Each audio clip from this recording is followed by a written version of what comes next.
Excellencies, ladies and gentlemen, I am pleased to speak at this timely event.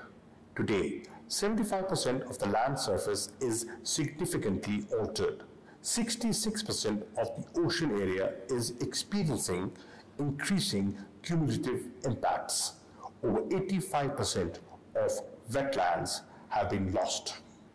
According to the 5th Global Biodiversity Outlook Report, none of the HE biodiversity targets were fully met. This, in turn, threatens the achievement of SDGs and undermines efforts to address climate change. Loss in biodiversity would increase the risk of spread of zoonotic diseases. COVID-19 is one of them. We must adopt an ambitious post-2020 biodiversity framework and achieve meaningful progress on climate finance at the forthcoming UN Biodiversity Conference and COP26.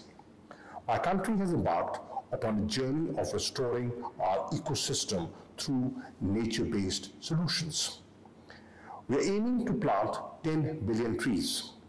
Initiatives have been launched to conserve both land and water resources for optimal use, achieve the land degradation neutrality targets, and enhance groundwater storage.